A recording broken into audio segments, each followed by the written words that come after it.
क्या ईरान ने अमेरिका के कतर में एयर बेसिस पर हमला करके अपना बदला पूरा कर दिया है?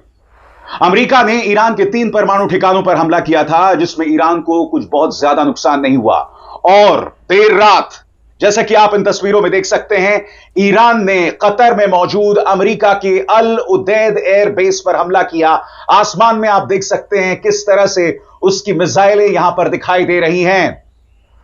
और इस हमले के ठीक बाद डोनाल्ड ट्रंप सामने आते हैं और युद्ध विराम की घोषणा कर देते हैं। क्या ईरान पर हमला करके अमेरिका ने मुसीबत मोल ले ली है? क्या ट्रंप की नींद हराम हो गई है? एक्चुअली ना, ईरान ने बदला लिया है, अमेरिका के सैन्य ठिकानों पर हमला किया है और इसी घबराहट के चलते अमेरिका ने युद्ध विराम का ऐलान कर दिया। ये कोई क्वेश्चन मार्क नहीं है, ये एक स्टेटमेंट है, ऐलान हुआ है युद्ध विराम का। ये बहुत बड़ी बात है। हे हाय हेलो नमस्ते जी, सत श्री अकाल, अस्सलाम वालेकुम। मैं निधि शर्मा इंडिया से, और सालों साल से हम भारतीय नागरिकों की यही ख्वाहिश है कि फलस्तीन पर हो रही ज्यादती बंद होनी चाहिए। It's a massacre that's been going on since years now, more than decades. कोई इतना बड़ा हैवान कैसे हो सकता है? नेतन्याहू इज अ चलता फिरता दज्जाल, और हम सभी हमेशा से उसके अगेंस्ट हैं, और जो उसके साथ हो गए हैं, भगवान उनको सद्बुद्धि दे। फर्स्ट ऑफ ऑल, ईरान ने जो इजराइल पर हमला किया था, हमने उसको भी सपोर्ट किया था ताकि इजराइल गजा पर हमला ना करे, और अब अमेरिका ने ईरान पर हमला किया ताकि ईरान कमजोर पड़े। पर ईरान का हमला कैसा हुआ? क्यों अमेरिका को युद्ध विराम करना पड़ा? हमको अभिसार शर्मा जी बताएंगे। तो देश के जो सच्चे वरिष्ठ पत्रकार हैं, उनके जरिए न्यूज प्राप्त कर लेते हैं। उसके बाद हम और बड़ी इंपॉर्टेंट चीजें डिस्कस करेंगे। अगर आप एक नेक दिल इंसान हैं तो कमेंट सेक्शन में फ्री पैलेस्टीन जरूर लिखेंगे। इस बात का ऐलान करते हैं कि मुझे खुशी हो रही है इस बात को लेकर कि दोनों देशों के बीच युद्ध विराम की घोषणा हो गई है। इससे पहले कि मैं तमाम मुद्दों की चर्चा करूं दोस्तों, मैं आपका ध्यान खींचना चाहूंगा ईरानी सुप्रीम लीडर खामेनी के सबसे ताजा बयान की तरफ, जिसमें वो कह रहे हैं कि ईरान वो देश है जो कभी झुकता नहीं। उनके बयान पर गौर किया जाए दोस्तों, आपकी स्क्रीन पर उनका यह बयान। जो लोग ईरानी लोगों और उनके इतिहास को जानते हैं, वो ये भी जानते हैं कि ईरान की जनता कभी झुकने वाली नहीं है। तो एक बार फिर उस नजारे को देखते हैं दोस्तों, जब कतर के आसमान पर ईरानी मिसाइल थर्रा रही थी दोस्तों, और अमेरिका के अल उदैद एयरबेस पर हमला किया गया। इत्तेफाकन डोनाल्ड ट्रंप यह कह रहे हैं कि हम ईरान का शुक्रिया अदा करना चाहते हैं कि उन्होंने इस प्रहार से पहले हमें बता दिया और हमने अपने तमाम सैनिकों को वहां से हटा दिया। मगर इससे पहले उन्होंने घोषणा युद्ध विराम की कर दी थी। वो बताने से पहले मैं आपको बतलाना चाहता हूं कि कतर के अंदर किस तरह की अफरा तफरी थी। इस वीडियो में आपको पता चलेगा दोस्तों, जैसे ही ईरान अल उदैद एयरबेस पर हमला करता है। देखें।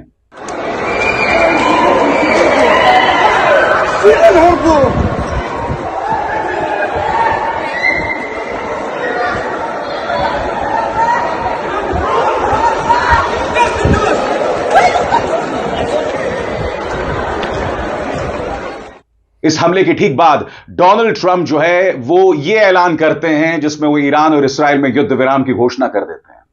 इससे पहले कि मैं पढ़ूं आपके सामने उन्होंने क्या कहा, कभी कभी मुझे लगता है कि डोनाल्ड ट्रंप एक सुलझे हुए, एक परिपक्व यानी मैच्योर आदमी नहीं है, वो एक मैन चाइल्ड हैं, यानी कि एक बुजुर्ग, एक वयस्क के जिस्म में फंसा हुआ एक छोटा सा बच्चा जो कभी हमला कर देता है, कभी कहता है कि मैं ईरान को नेस्तनाबूद कर दूंगा, कभी कहता है कि मैं उसे दुनिया के नक्शे से हटा दूंगा, और फिर वो इस तरह से युद्ध विराम की घोषणा कर देते हैं। यह अमेरिका का दुर्भाग्य है दोस्तों कि डोनाल्ड ट्रंप जैसा शख्स उनका राष्ट्रपति है।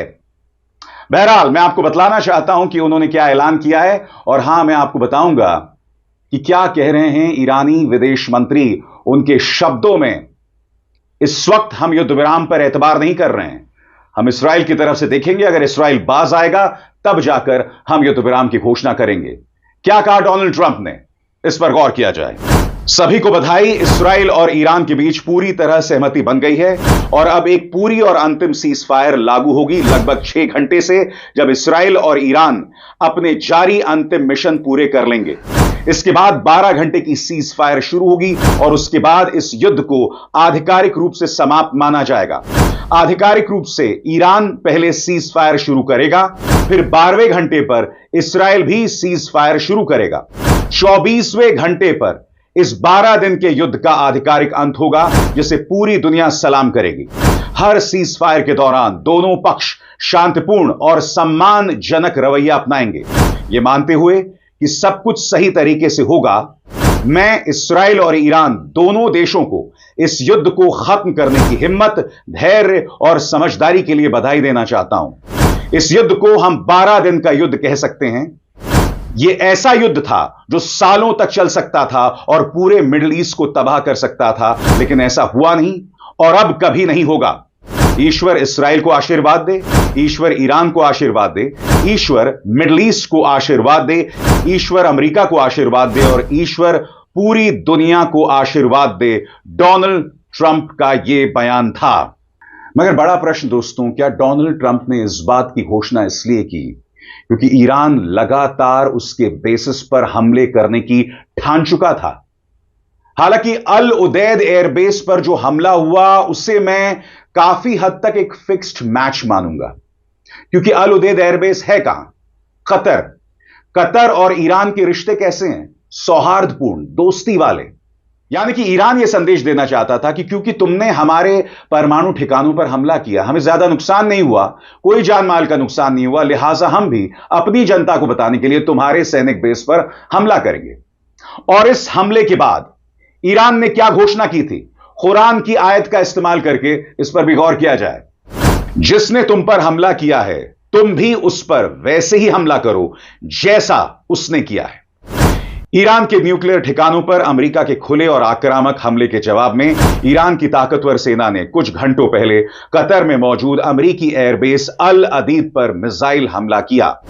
इस कामयाब ऑपरेशन में जितनी मिसाइलें इस्तेमाल की गई, उतनी ही संख्या में अमेरिका ने ईरान की न्यूक्लियर साइट्स पर बॉम्ब गिराए।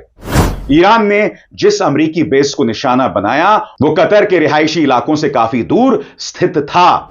इस ऑपरेशन से हमारे दोस्त और भाई जैसे देश कतर या वहां की सम्मानित नागरिकों को कोई खतरा नहीं पहुंचा है। इस्लामी गणराज्य ईरान कतर के साथ अपने पुराने गर्मजोशी भरे रिश्तों को बनाए रखने और आगे बढ़ाने के लिए पूरी तरह से कटिबद्ध है।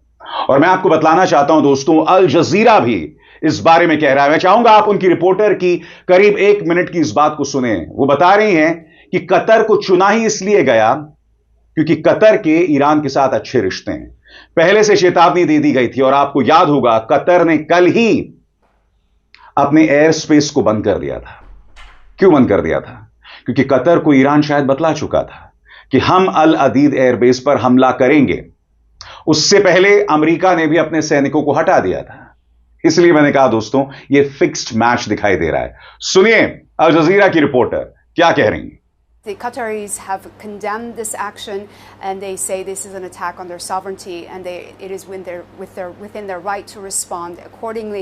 They also called for an urgency to de-escalate the situation. They urged the parties involved, specifically Israel, to refrain from continuing their attacks. This was a coordinated attack meant to deliver a message. And I think the Qataris, who have had very close diplomatic relationship with Iran, were the obvious choice for the Iranians.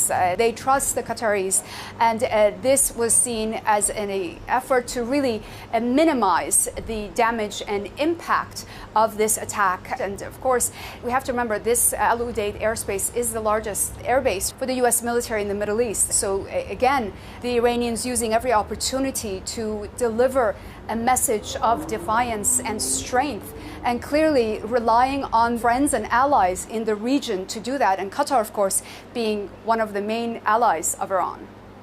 और इस हमले के बाद Donald Trump ने क्या कहा, इस पर भी गौर किया जाए क्योंकि इससे बहुत कुछ पता चलता है दोस्तों। The man child president mister Donald Trump, एक ऐसा आदमी जो जिस्म कहने को वयस्क बुजुर्ग का है, मगर अंदर एक इमेच्योर एक ऐसा आदमी जिसमें समझदारी की सख्त कमी है, एक खतरनाक आदमी जो दुनिया का सबसे ताकतवर आदमी है। सुनिए उन्होंने क्या कहा। ट्रंप ने सोशल मीडिया पर लिखा, मुझे बताते हुए खुशी हो रही है कि किसी भी अमरीकी को कोई नुकसान नहीं हुआ है और जमीन पर भी बहुत मामूली नुकसान हुआ है। मैं ईरान को शुक्रिया अदा कहना चाहता हूं कि उन्होंने पहले से हमें अलर्ट कर दिया था, जिसकी वजह से किसी की जान नहीं गई और कोई घायल नहीं हुआ। शायद अब ईरान शांति और मेलजोल की तरफ बढ़ सकता है और मैं इस्राएल को भी पूरे जोश से ऐसा ही करने के लिए प्रोत्साहित करूंगा। और आगे बढ़ने से पहले एक जरूरी संदेश, मेरे कार्यक्रमों के लिए आप नोटिफिकेशन का इंतजार मत कीजिए। मेरे चैनल में जाइए और खुद जाकर कार्यक्रम देखिए और रहिए अपडेटेड। और हां, ज्वाइन कीजिए मेरा चैनल। देखिए यह जरूरी संदेश। स्वतंत्र और आजाद पत्रकारिता का समर्थन कीजिए, सच में मेरा साथी बनिए। बहुत आसान है दोस्तों, इस ज्वाइन बटन को दबाइए और आपके सामने आएंगे ये 3 विकल्प, इनमें से एक चुनिए और सच के इस सफर में मेरा साथी बनिए। मगर बहुत जरूरी हो जाता है कि हम इस मुद्दे पर जानें, ईरान क्या सोच रहा है। ईरान की निगाह इस्राएल पर है और ईरान कह रहा है कि हम इस युद्ध विराम को इस वक्त नहीं मान रहे हैं। क्यों? क्योंकि हम देखना चाहेंगे कि इस्राएल किस तरह का रवैया अपनाता है। आपको याद होगा दोस्तों, ऑपरेशन सिंदूर जब हुआ था, युद्ध विराम की घोषणा कर दी गई थी, मगर आपको याद होगा उसी रात पाकिस्तान ने कश्मीर पर हमले किए थे, श्रीनगर पर हमले किए थे। कहीं ना कहीं ईरान भी पाकिस्तान जैसा है, इन दोनों में कोई फर्क नहीं है।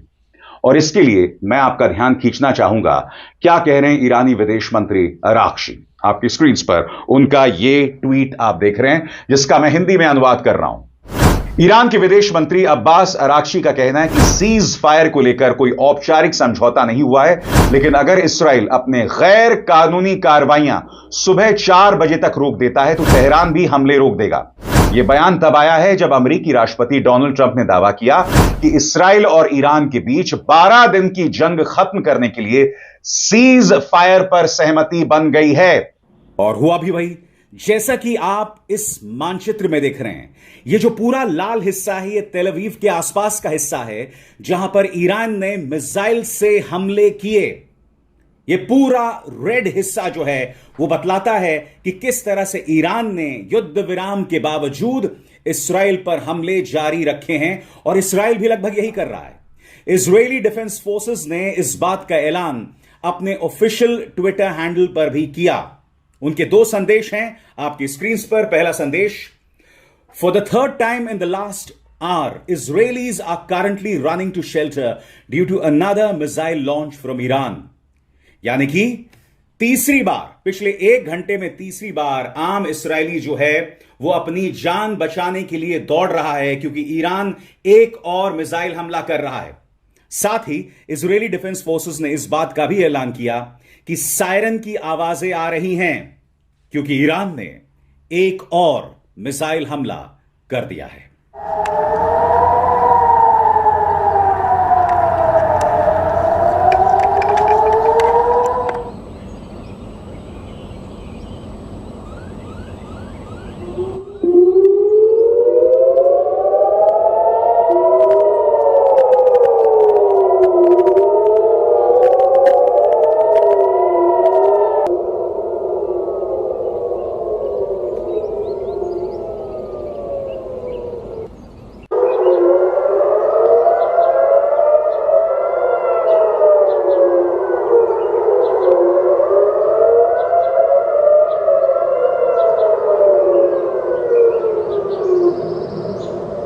बहरहाल मैं आपको बता दूं, इस्राएल ने अब तक कोई प्रतिक्रिया नहीं दी है।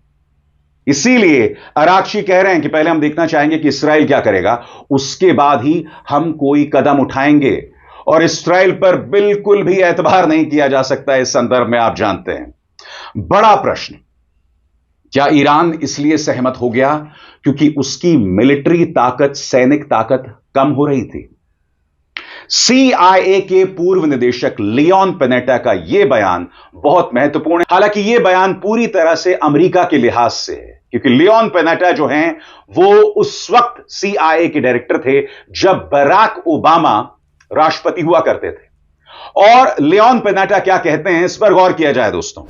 पूर्व CIA चीफ लियोन पेनेटा, जो ओबामा के वक्त CIA डायरेक्टर और डिफेंस सेक्रेटरी रह चुके हैं, उन्होंने कहा कि ईरान की नर्म प्रतिक्रिया दिखाती है कि शायद उनकी जवाब देने की क्षमता काफी हद तक कमजोर हो चुकी है। साथ ही उन्होंने यह भी कहा कि यह एक इशारा हो सकता है कि ईरान अब शायद इस जंग को और ज्यादा नहीं बढ़ाना चाहता, चाहे वो इसराइल के साथ हो या अमेरिका के साथ। आपके जहन में एक सवाल होगा कि जिस अल उदीद अमेरिकी सैनिक बेस पर ईरान ने हमला किया, उसके मायने क्या हैं? वहां आमतौर पर कितने सैनिक होते हैं? और इस बात की जानकारी खुद ट्रंप ने दी, जो मैं आपको बताना चाहता हूं, जिससे आपको काफी कुछ पता चलेगा कि यह बेस सांकेतिक तौर पर, प्रतीकात्मक तौर पर, सिंबॉलिकली कितना इंपॉर्टेंट, कितना महत्वपूर्ण है। गौर करें, ट्रंप ने बताया कि ईरान ने उस बेस पर 14 मिसाइलें दागी, जो एक बड़ा ठिकाना था, और वहां अमेरिका की सेंट्रल कमांड का फॉरवर्ड हेडक्वार्टर्स मौजूद है। यह बेस ईरान और अफगानिस्तान की जंग के दौरान अमेरिका का एक अहम ऑपरेशन पॉइंट था। फिलहाल वहां करीब 8000 अमेरिकी सैनिक तैनात हैं, जो पहले जंग के वक्त करीब 10,000 हुआ करते थे। ट्रंप ने कहा ईरान की 13 मिसाइलों को अमेरिका की एयर डिफेंस सिस्टम ने मार गिराया, और एक मिसाइल को जानबूझकर नहीं रोका गया, क्योंकि वो एक ऐसी दिशा में जा रही थी जहां किसी को कोई खतरा नहीं था। यह ठिकाना क्यों है खास? जैसा कि मैंने आपको बताया, यहां करीब 10,000 अमेरिकी सैनिक होते हैं उस वक्त जब हालात तनावपूर्ण होते हैं, जब हालात युद्ध जैसे होते हैं। यह बेस क्यों इंपॉर्टेंट है, इस पर भी गौर किया जाए। कतर की राजधानी दोहा के करीब मौजूद अल उदैद एयरबेस मध्य पूर्व में अमेरिकी सेंट्रल कमांड के एयर ऑपरेशंस का मुख्यालय है। इसमें करीब 8,000 अमेरिकी सैनिक मौजूद होते हैं। इस एयरबेस के जरिए ब्रिटेन के सैनिकों का भी रोटेशन होता है। मौजूदा समय में यह एयरबेस इराक में अमेरिकी अभियानियों के लिए हेडक्वार्टर का काम करती है, और यह इलाके में अमेरिकी साजो सामान का केंद्र भी है। इस एयरबेस में खाड़ी के क्षेत्र की सबसे लंबी एयर लैंडिंग स्ट्रिप भी है। कतर ने अमेरिका को साल 2000 में यह एयरबेस दी थी। साल 2000 यानी 25 साल हो चुके हैं इस एयरबेस को, और यह कतर ने अमेरिका को तोहफे के तौर पर दिया था। यह है इसके मायने, और इसीलिए ईरान ने इस पर हमला किया था, जहां पर बहुत ज्यादा नुकसान नहीं हुआ है। मगर एक और खबर है जिस पर गौर किया जाना चाहिए। इराक के एक एयर बेस पर हमला हुआ है। अब तक किसी ने इसकी जिम्मेदारी नहीं ली है, ईरान ने इसकी जिम्मेदारी नहीं ली है। ओसेंट डिफेंडर ने दोस्तों यह तस्वीर पेश की है, और उसमें वो कह रहे हैं कि इराकी चैनल्स रिपोर्ट कर रहे हैं कि जो इमाम अली एयरबेस है सदर्न इराक में, यहां पर हमला हुआ है, और यह एक अमेरिकी एयरबेस है। यह एक अमेरिकी एयरबेस है जिसे इमाम अली एयरबेस कहा जाता है। किसने हमला किया? इस वक्त जब मैं आपसे बात कर रहा हूं तो किसी बड़े न्यूज चैनल ने इसे रिपोर्ट नहीं किया है। मैं स्पष्ट कर दूं, इस बात की पुष्टि नहीं हो सकती, मगर बड़े पैमाने पर इराकी न्यूज चैनल यह रिपोर्ट कर रहे हैं कि इमाम अली एयरबेस, जो कि अमेरिकी सेना का एयरबेस है, वहां पर हमला हुआ है। और इस बारे में मैंने आर्टिफिशियल इंटेलिजेंस ग्रॉक से सवाल किया और उनसे पूछा कि इस खबर की क्या विश्वसनीयता है।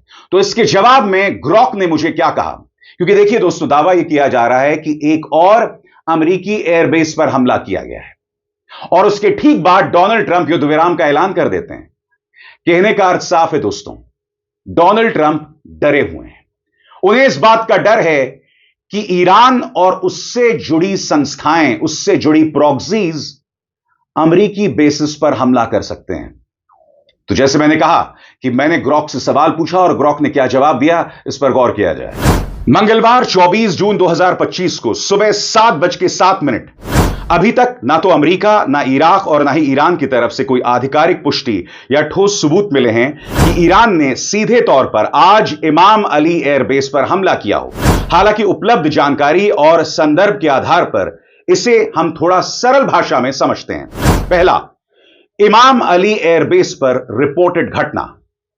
ओसेंट डिफेंडर नाम के एक्स अकाउंट ने 1:08 पर एक पोस्ट में दावा किया कि इराकी चैनल्स के मुताबिक दक्षिणी इराक के धीकार गवर्नरेट में स्थित इमाम अली एयरबेस पर एक और एयर डिफेंस रडार को टारगेट किया गया है। अगर यह सही है तो ये उस रात का चौथा अमेरिकी इराकी सैन्य बेस होगा जिस पर ड्रोन हमला हुआ है, और दूसरा एयर डिफेंस रडार जो तबाह किया गया है। उस पोस्ट में एक तस्वीर भी है जिसमें कोई ढांचा नारंगी रोशनी में दिखाई दे रहा है, संभवतः हमला या आग लगने की ओर इशारा कर रहा है, लेकिन सिर्फ तस्वीर से कुछ तय नहीं होता। हालांकि मैं आपको बता दूं दोस्तों, कई जगह पर इमाम अली एयरबेस पर हमले के कई वीडियोस भी तैर रहे हैं। हालांकि ये वीडियो 2020 के भी हो सकते हैं, जब अमेरिकी एयरबेस पर हमला किया गया था और उसमें कई अमेरिकी सैनिक और ब्रितानी सैनिक मारे गए थे।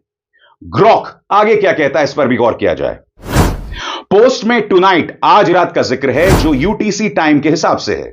इसका मतलब यह है कि यह घटना 23 जून की रात या 24 जून की तड़के घटी होगी। चूंकि भारत में उस समय सुबह 7 बजे था, यह घटना सिर्फ रात से लेकर आज सुबह तक किसी समय हो सकती है। और सबसे बड़ी बात, इस हमले की जिम्मेदारी किसी ने नहीं ली है, लिहाजा इसकी विश्वसनीयता पर सवाल उठ रहे हैं आपके स्क्रीन पर। पोस्ट में कहीं भी यह साफ नहीं लिखा गया है कि यह हमला सीधे ईरान ने किया है। इसमें सिर्फ यह कहा गया है कि बेस को ड्रोन से निशाना बनाया गया और यह हमला आमतौर पर ईरान समर्थित मिलिशिया जैसे कताइब हिजबुल्लाह द्वारा किए गए हमलों से मेल खाता है। कुछ एक्स यूजर्स ने इसराइल या ईरान से जुड़े प्रॉक्सी ग्रुप्स के शामिल होने की अटकलें भी लगाई हैं, लेकिन फिलहाल कोई पक्का सबूत नहीं है। जैसे मैंने कहा दोस्तों, ईरान से कई संगठन जुड़े हुए हैं, हमास, हिजबुल्लाह और यहां पर जैसा कि नाम लिया गया है कताइब हिजबुल्लाह। क्या इन्होंने हमला किया है? इसके अलावा एक और खबर, attack reported on Iraq's Balad military base, यानी कि इस तरह की खबरें सामने उभर कर आ रही थी। क्या डोनाल्ड ट्रंप इसी बात से घबराकर युद्ध विराम की घोषणा कर देते हैं? मैं फिर बता दूं दोस्तों, जो खबरें मैं आपके सामने पेश कर रहा हूं पूरी तरह से फैक्चुअल हैं। जिन खबरों पर मुझे डाउट है, मैं आर्टिफिशियल इंटेलिजेंस ग्रॉक या परप्लेक्सिटी से उस बारे में सवाल पूछता हूं और तभी आपके सामने जानकारी रखता हूं, और यह बहुत जरूरी भी है दोस्तों। अमेरिका ने जिस तरह से ईरानी न्यूक्लियर बेसिस पर हमला किया ना, उससे परमाणु अप्रसार को लेकर करारा झटका लगा है। सबसे पहले इस खबर पर गौर कीजिए, जैसे ही अमेरिका हमला करता है, IAEA से जो बातचीत हो रही थी ईरान की, उसे ईरान रद्द कर देता है। और यह अपने आप में बहुत बड़ा झटका है। इसकी जिम्मेदारी सिर्फ और सिर्फ एक शख्स के कंधों पर, जिसका नाम है डोनाल्ड ट्रंप, जिसने 12 दिनों बाद युद्ध विराम की घोषणा कर दी। मगर नुकसान हुआ है परमाणु अप्रसार को लेकर, क्योंकि IAEA से ईरान की बातचीत खत्म हो गई है। सबसे बड़ी बात, कई न्यूज चैनल्स ये रिपोर्ट कर रहे थे, जिसमें टाइम्स ऑफ इजराइल की भी खबर है, हालांकि उन्होंने बाद में उसे डिलीट कर दिया, हटा दिया।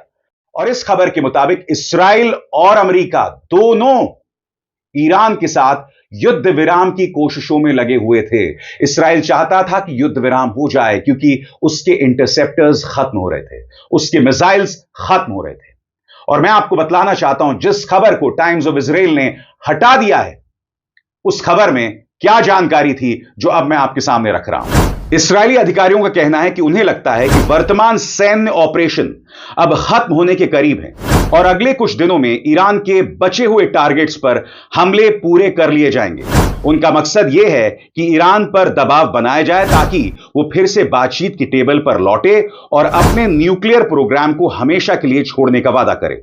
सोमवार को ईरान ने इस्राएल पर मिसाइल और ड्रोन से 21वीं बार हमला किया, जिससे कई शहरों को भारी नुकसान हुआ।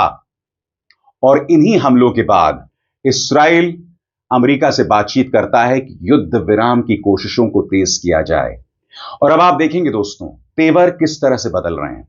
याद कीजिएगा, डोनाल्ड ट्रंप ने क्या कहा था कि वो चाहते हैं कि ईरान में सत्ता परिवर्तन हो जाए, यानी कि खामेनी को अपदस्थ कर दिया जाए। याद कीजिएगा, इस्राएल ने तो यह भी पेशकश की थी कि खामेनी को, ईरानी सुप्रीम लीडर खामेनी को मौत के घाट उतार दिया जाए। मगर अब अमेरिका के तेवर पलट गए। जेडी वैंस एक इंटरव्यू में कह रहे हैं कि यह हमारा फैसला नहीं है कि ईरान में सत्ता परिवर्तन हो, यह फैसला वहां की जनता करेगी। आप सब जानते हैं दोस्तों, ईरान में डेमोक्रेसी है नहीं, वहां जनता क्या फैसला करेगी। सुनिए जेडी वैंस के बदले हुए तेवर। Well, I think what the president is saying very clearly, Brett, is if the Iranian people want to do something about their own leadership, that's up to the Iranian people. What the American national security interest here is very simple. It's to destroy the nuclear program. That's what we've done. And now that the 12-day war appears to be effectively over, we have an opportunity, I think, to restart a real peace process. And तो ये साफ तौर पर दोहरे मापदंड माने जाएंगे दोस्तों, और दोहरे मापदंड पश्चिमी ताकतों में, अंतरराष्ट्रीय संस्थाओं में साफ तौर पर दिखते हैं। मसलन मैं आपको प्रेस कॉन्फ्रेंस का एक छोटा सा हिस्सा दिखाना चाहता हूं। नेटो प्रमुख से अल जजीरा के एक पत्रकार सवाल पूछते हैं कि जब जब रूस ने युद्ध विराम का उल्लंघन किया है या अंतरराष्ट्रीय कानूनों का उल्लंघन किया है, तब आपने उसकी आलोचना की है, शिद्दत से आलोचना की है, मगर जब अमेरिका ने किया तो आप खामोश रह गए। तो आप जानते हैं इसके जवाब में नेटो प्रमुख क्या कहते हैं कि हमारा जो फोकस है वो यूरो अटलांटिक पर है। यह गलत है, आप जो कह रहे हैं पूरी तरह से गलत है। नेटो के प्रमुख इस सवाल से किस कदर बौखला जाते हैं, जो कहीं ना कहीं नेटो के दोहरे मापदंड दिखाता है। गौर किया जाए। Secretary General, NATO's position for more than 3 years has been very consistent. It's been criticizing Russia for breaching the rules-based international order by invading Ukraine. Doesn't all of that seem very hypocritical, given the US's recent actions, which are clearly dubious under international law? Well, I don't agree with that assessment at all. Obviously, NATO is concentrated on the Euro-Atlantic, but I do not at all, not one syllable of your assessment, sorry, on what you just said. With all the respect, of course, for your news outlet, which I always respect, but I think you have this completely wrong. यही दौरे मापदंड, यही maturity की कमी साफ तौर पर दिखाई दी है डोनाल्ड ट्रंप ने, जिस अंदाज में उन्होंने एक बार फिर युद्ध विराम की घोषणा कर दी। मगर मैं बताना चाहता हूं दोस्तों, यह फाइनल नहीं है, और इस मंच पर इस पूरे घटनाक्रम की जानकारी मैं शिद्दत से आप तक पहुंचाता रहूंगा, यह मेरा वादा है। अभिसार शर्मा को दीजिए इजाजत। नमस्कार। Thank you so much Abhisar ji, इतने परफेक्ट न्यूज़ एनालिसिस के लिए। It would not have been possible for us to receive such news from गोदी मीडिया। हम mainstream media channels TV पर देख ही नहीं सकते किसी ऑथेंटिक खबर को पाने के लिए। हालांकि कुछ दिनों तक तो गोदी मीडिया पूर्णतः इजराइल को सपोर्ट कर रहा था, पर फिर जब ईरान भारी पड़ने लगा तो चाहे अंजना ओम मोदी जी हो, चाहे विचित्रा जी हो, चमन गुल्लू या तिहाड़ी हो, सभी को करेक्ट न्यूज बतानी पड़ी कि who is powerful and who is devil, man child. ये एक बिल्कुल ही करेक्ट वर्ड का इस्तेमाल किया भिसार जी ने। ट्रम्प सचमुच में एक बच्चा है, बुजुर्ग के अंदर एक शैतानी बच्चे की आत्मा कैद हुई है। उसे समझ में नहीं आता कि करना क्या है। एक दफा मैंने डोनाल्ड ट्रंप जी का एक नया वीडियो देखा जिसमें वो बच्चों के खेलने की जगह में पहुंच गए, झूले झूल रहे हैं। उनके जो सेक्रेटरी होंगे possibly, I don't know who he was, पर वो कह रहे थे कि ट्रंप साहब चलिए यहाँ से, हमें काम पर जाना है। पर Trump ji, no I don't want to go home. वो एकदम रिलैक्स्ड मस्ती करे जा रहे थे। देख के बड़ा अचंबा हुआ कि ऐसा भी हो सकता है क्या। इतनी बड़ी रिस्पॉन्सिबिलिटी अपने कंधों पर लिए जो इंसान चल रहा है, उसको अपनी जिम्मेदारी महसूस ही नहीं होती। वो मजे ले रहा है, उसको समझ नहीं आता कि उसके छोटे छोटे एक्शंस उसे छोटे लगते हैं, वो दुनिया के लिए बहुत बड़े हैं। किसी भी देश पर हमला करवा देना, किसी आतंकवादी देश को एम्पावर करना, उन तक हथियार पहुंचाना, ये कितना घातक होता है। इसकी वजह से हजारों बच्चों की, मासूम छोटे छोटे बच्चे, उनकी जान चली जाती है। And he keeps playing. Donald Trump के लिए भी मैं यही प्रार्थना करती हूँ कि भगवान सद्बुद्धि दे, और हमारी तो दिली तमन्ना यही है कि वर्ल्ड पीस कायम हो। कभी भी किसी देश की कोई लड़ाई हो ही ना, पर अगर कोई आतंकवादी जब हमला करता है ना, तो डिफेंस भी करना ही पड़ता है। तो peace is what we want. I hope कि सच्ची जानकारी आपको इस वीडियो के जरिए प्राप्त हुई है, उस बात की आपको खुशी है, और आप दुआएं हमेशा मासूमों मजलूमों के लिए करते रहेंगे। फिलहाल के लिए मुझे दीजिए इजाज़त। ख्याल रखिए अपना और अपने सभी घर वालों का। खुश रहिए, जिंदाबाद रहिए, सच के साथ रहिए। शब्बा खैर, शुभ रात्रि, अल्लाह हाफिज।